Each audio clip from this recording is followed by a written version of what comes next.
আমন্ত্রণ দীপ্ত সংবাদে আপনাদের সাথে আছি আমি ইয়াসমিন সুমনা। নির্বাচনী প্রচারণায় আজ বরিশাল যাচ্ছেন বিএনপি চেয়ারম্যান তারেক রহমান। প্রিয় নেতাকে এক নজর দেখতে বরিশাল বিভাগের বিভিন্ন জেলা উপজেলা থেকে নেতাকর্মীরা সমাবেশ স্থলে জড়ো হয়েছেন। দুপুরে নগরীর বেলস পার্ক ময়দানে জনসভায় বক্তব্য দেবেন তিনি। সমাবেশে বরিশাল বিভাগের 21টি আসনের বিএনপি ও মিত্র জোটের প্রার্থীরা উপস্থিত থাকবেন। বরিশালের জনসভা শেষে ফরিদপুরের উদ্দেশ্যে রওনা হবেন তারেক রহমান।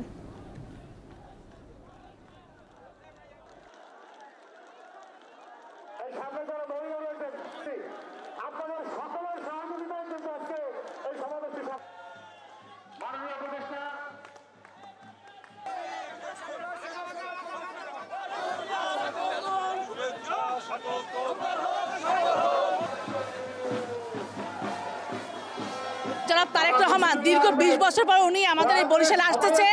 এই জন্য বরিশালের সমস্ত জেলা উপজেলা ইউনিয়ন সবাই খুব আনন্দিত এবং এখানের পরিবেশ অত্যন্ত সুন্দর। এবং আমি রাস্তা থেকে আসছি, অনেক কষ্ট হয়েছে আমার আসতে, এত লোকজন আসতেছে তারেক সাহেবকে দেখতে। আমরা বরিশাল লঞ্চ গার্ড, বরিশাল বাস স্ট্যান্ড যেগুলো আছে সেই ভলান্টিয়ার আছে এবং এখানে এই মাঠের মধ্যে 3টে স্তরে শৃঙ্খলার দায়িত্বে আছেন। নেতার কাছে চাই আমাদের নদী বঙ্গলগুলো রক্ষা করবে এবং রাস্তাঘাট সব মেরামত করবে। বরিশালের পর ফরিদপুরে যাবেন বিএনপি চেয়ারম্যান তারেক রহমান। সেখানকার খবর জানাতে যোগ দিচ্ছেন সহকর্মী ইয়াকুব আলী তুহিন। ফরিদপুরের সমাবেশের প্রস্তুতি কেমন দেখছেন? নেতাকর্মীরা কি বলছেন?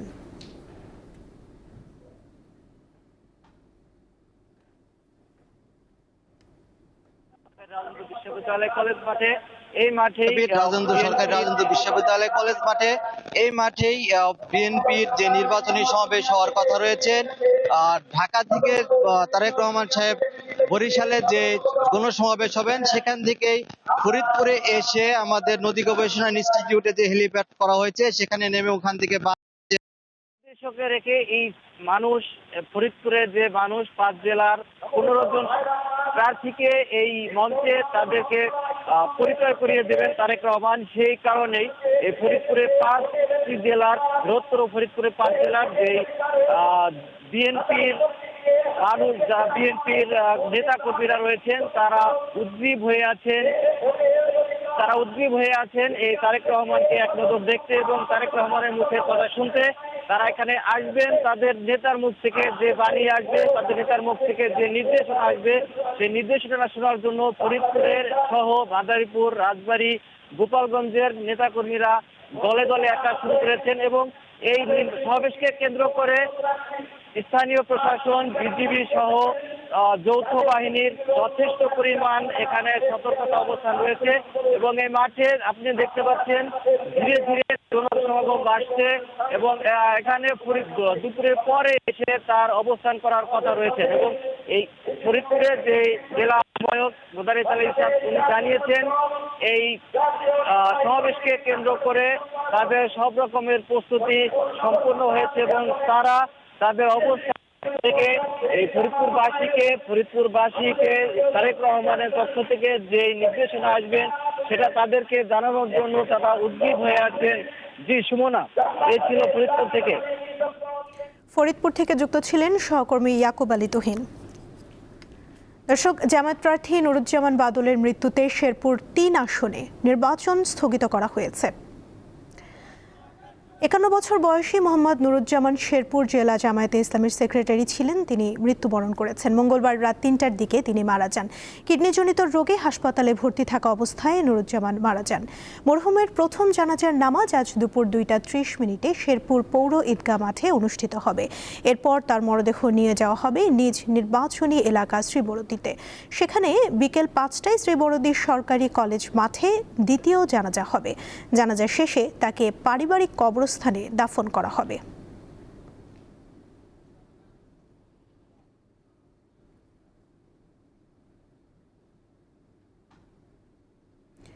জামায়াত প্রার্থী নুরুজ্জামান বাদলের মৃত্যুতে শেরপুর 3 আসনে নির্বাচন স্থগিত করা হয়েছে। এ বিষয়ে জানাতে শেরপুর থেকে যুক্ত হচ্ছেন সহকর্মী মঞ্জুরুল আহসান।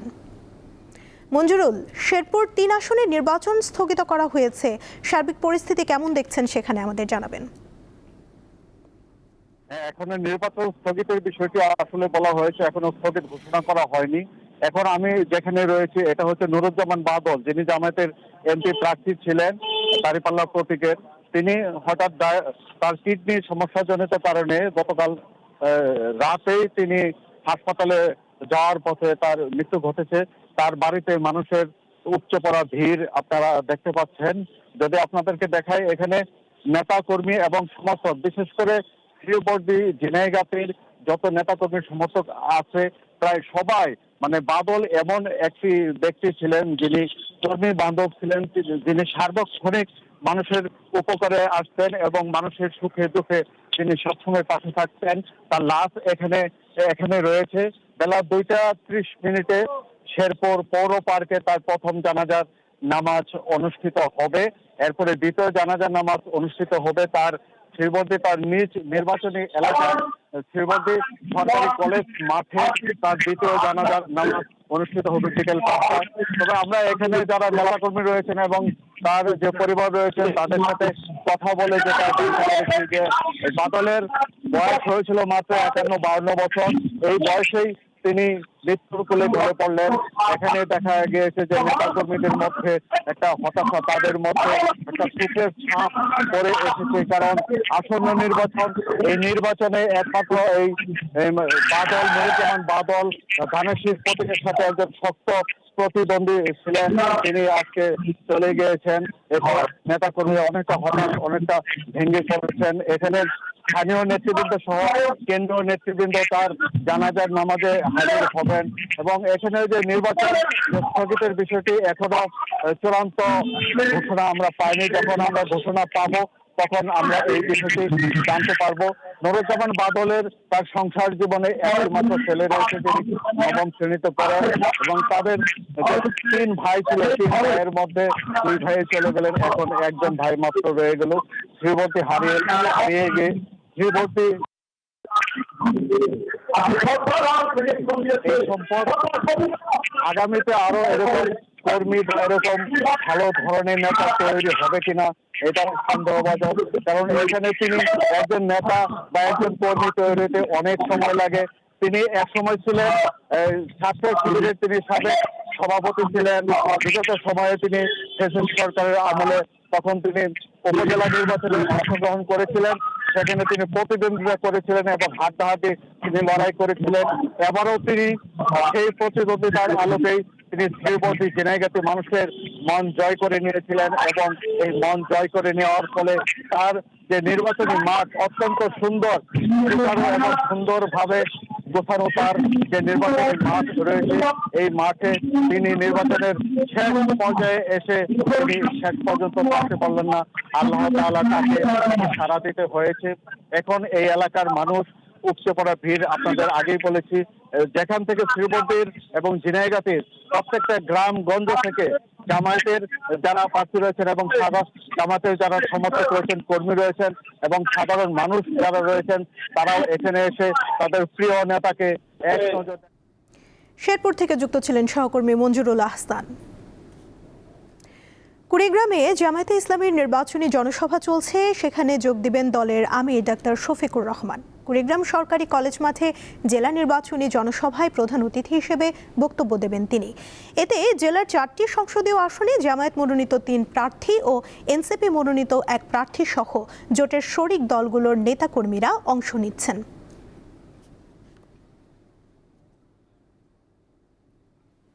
কুড়িগ্রামের জনসভার বিস্তারিত জানাতে টেলিফোনে যোগ দিচ্ছেন সহকর্মী ইউনুস আলী। ইউনুস, জামায়াত আমির কখন কুড়িগ্রামে যাবেন, জনসভার প্রস্তুতি কেমন দেখছেন, বিস্তারিত জানান।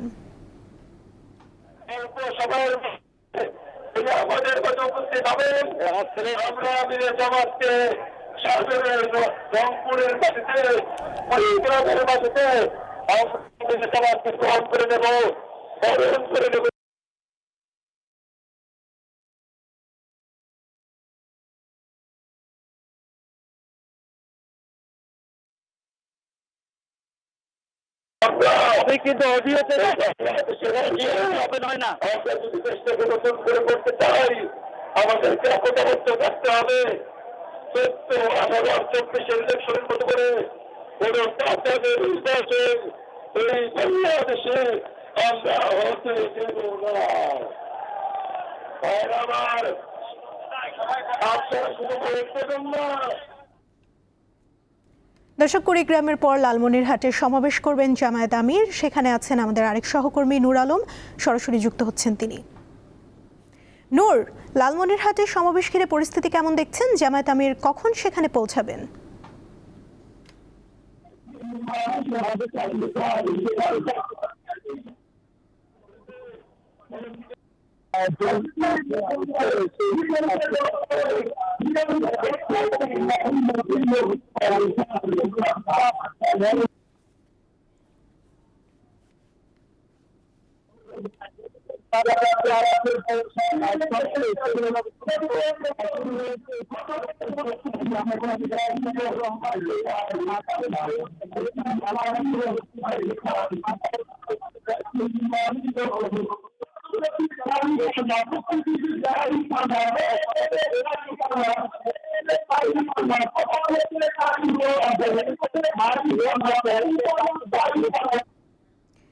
জামায়াতের একটা গ্রুপ বিএনপি সম্পর্কে লাগামহীন নোংরা কথাবার্তা বলছে বলে মন্তব্য করেছেন ঢাকা ৮ আসনের বিএনপি প্রার্থী মির্জা আব্বাস।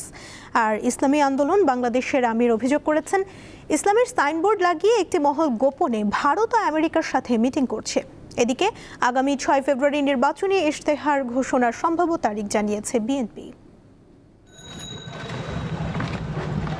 ত্রয়োদশ জাতীয় সংসদ নির্বাচন সামনে রেখে ঢাকায় জমে উঠেছে প্রচারণা। ঢাকা ৮ আসনের প্রার্থী মির্জা আব্বাস গুলিস্তানের পাতাল মার্কেট ও স্টেডিয়াম মার্কেটে নির্বাচনী প্রচারণা চালান। পরে তিনি বাইতুল মোকাররমে জোহরের নামাজ শেষে ব্যবসায়ীদের সঙ্গে মতবিনিময় করেন। সভায় চাঁদাবাজ, সন্ত্রাস ও মাদক ব্যবসায়ীদের বিরুদ্ধে অবস্থানের কথা জানান তিনি।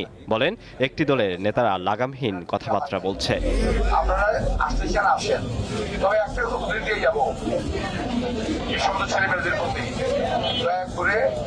একজন মানুষের বিরুদ্ধে উচ্চারণা করে দিতে হয় যায় না, বরং নিজে কি করবেন, কি করেছেন, কি করতে পারবেন সেটা বলেন। বিকেলে রাজধানীর কারওয়ান বাজারে ঢাকা ১২ আসনের নির্বাচনী জনসভায় অংশ নেন ইসলামী আন্দোলন বাংলাদেশের আমির সৈয়দ রেজাউল করিম। একদল স্বার্থান্বেষী মহল সাইনবোর্ড লাগিয়েছে ইসলাম, কিন্তু ভিতরে হলো সব ইসলাম। আমরা যখন দেখলাম গোপনে আমেরিকার সঙ্গে বৈঠক করে, যখন দেখলাম গোপনে ভারতের সঙ্গে বৈঠক করে, তখন আমাদের বুঝ হয়ে গেছে যে আমাদের এই আমেরিকা এবং ভারতের ইনসাফ আমরা বাংলাদেশে চাই না। এদিকে নির্বাচনে বিএনসিসি ক্যাডার মোতায়েন হওয়ায় উদ্বেগ প্রকাশ করেন বিএনপির নির্বাচন পরিচালনা কমিটির মুখপাত্র মাহাদি আমিন। জানান, আগামী শুক্রবার নির্বাচনী ইস্তেহার ঘোষণা হতে পারে। নির্বাচনী কাজে বাংলাদেশ ন্যাশনাল ক্যাডেট কোর অর্থাৎ বিএনসিসির ক্যাডারদের মোতায়েন করার একটি সিদ্ধান্ত আমরা দেখেছি, যাতে আমরা উদ্বিগ্ন। কেননা কলেজ ও বিশ্ববিদ্যালয় পড়ুয়া বিএনসিসি ক্যাডেটদের অনেকেই কোনো না কোনো রাজনৈতিক দল বা মতাদর্শের সাথে জড়িত থাকেন। নির্বাচন পর্যবেক্ষকদের সম্পূর্ণ তালিকা প্রকাশ এবং দলীয় সংশ্লিষ্টতা আছে তাদের বাদ দেওয়ার দাবিও জানান তিনি। সৃষ্টি করতে পারে। আলোয়ান খান, দীপ্ত সংবাদ। লক্ষ্মীপুরে ৬টি ভোটের সিল সহ সোহেল রানা নামে এক ব্যবসায়ীকে আটক করেছে পুলিশ। এ সময় একটি মোবাইল ফোন ও কম্পিউটার জব্দ করা হয়েছে। মঙ্গলবার বিকেলে লক্ষ্মীপুর শহরের পুরাতন আদালত রোডের মারিয়াম প্রেস থেকে তাকে আটক করা হয়। পুলিশ জানায়, গোপন সংবাদের ভিত্তিতে সদর থানা পুলিশ মারিয়াম প্রেসে অভিযান চালায়। এ সময় দোকান থেকে ভোটে ব্যবহৃত ৬টি সিল উদ্ধার করা হয়। খবর পেয়ে নির্বাহী ম্যাজিস্ট্রেট হাসান মাহমুদ নাহিদ ঘটনাস্থলে যান। পরে সিল সহ একটি মোবাইল ফোন ও কম্পিউটার জব্দ করা হয়।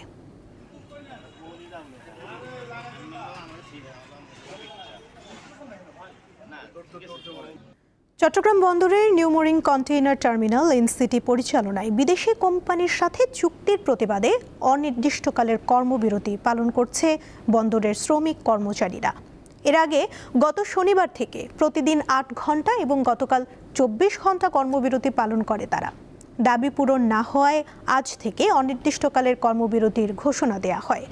শ্রমিকদের অভিযোগ, বন্দরের নিজস্ব অর্থায়নে তৈরি স্বয়ংসম্পূর্ণ এনসিটি একটি লাভজনক টার্মিনাল হওয়ার পরও বিদেশি কোম্পানিকে পরিচালনার জন্য ছেড়ে দেওয়ার উদ্যোগ নেওয়া হয়েছে। এতে দেশের সার্বভৌমত্ব হুমকির মুখে পড়ার আশঙ্কা ছাড়াও অনেক শ্রমিক কর্মচারীর চাকুরি হারানোর আশঙ্কা আছে উল্লেখ করে বন্দর কর্তৃপক্ষকে এই সিদ্ধান্ত থেকে সরে আসার দাবি জানিয়েছে শ্রমিক কর্মচারীরা। অপরদিকে বন্দর কর্তৃপক্ষ বলছে, চট্টগ্রাম বন্দরকে আরও গতিশীল ও আধুনিকায়নের স্বার্থে এনসিটি পরিচালনায় বিদেশি একটি কোম্পানির সাথে চুক্তি স্বাক্ষরের প্রক্রিয়া চলছে।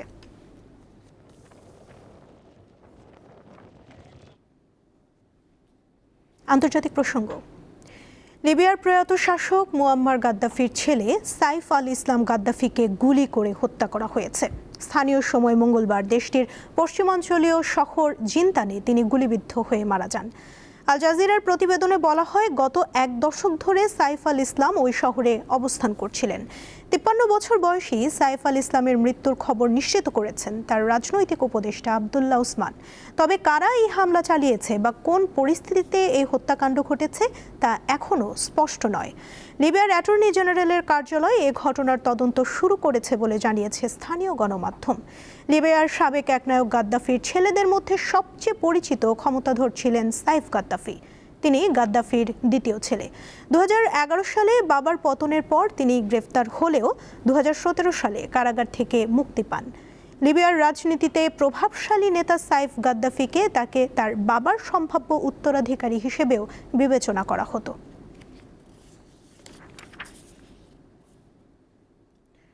পরমাণু কর্মসূচি নিয়ে উত্তেজনা কমাতে ইরানের সঙ্গে যুক্তরাষ্ট্রের আলোচনা চলমান রয়েছে বলে নিশ্চিত করেছেন মার্কিন প্রেসিডেন্ট ডোনাল্ড ট্রাম্প। স্থানীয় সময়ে মঙ্গলবার হোয়াইট হাউসে সাংবাদিকদের সঙ্গে আলাপকালে এই কথা বলেন ট্রাম্প।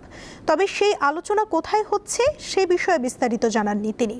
এর আগে ইরানের প্রেসিডেন্ট মাসুদ পেজেশকিয়ান বলেছেন, উপযুক্ত পরিবেশ থাকলে যুক্তরাষ্ট্রের সাথে ন্যায্য ও সমতা ভিত্তিক আলোচনা এগিয়ে নিতে দেশটির পররাষ্ট্রমন্ত্রী আব্বাস আরাকচিকে নির্দেশ দেওয়া হয়েছে। এদিকে আরব সাগরে মোতায়েন যুক্তরাষ্ট্রের বিমানবাহী রণতরী আব্রাহাম লিঙ্কনের কাছে এগিয়ে আসা একটি ইরানি ড্রোন ভূপাতিত করার দাবি করেছে মার্কিন সামরিক বাহিনী। যুক্তরাষ্ট্রের সেন্ট্রাল কমান্ড জানায়, ড্রোনটি জাহাজের দিকে আগ্রাসীভাবে এগিয়ে আসছিল, তাই আত্মরক্ষার্থে এটিকে ভূপাতিত করা হয়। এই ছিল এখনকার মতো। পরবর্তী সংবাদ বেলা 2টায় দেখার আমন্ত্রণ রইল। এছাড়া আরও তথ্য পেতে যুক্ত থাকুন দীপ্ত ডিজিটাল প্ল্যাটফর্মের সাথে। ধন্যবাদ সবাইকে।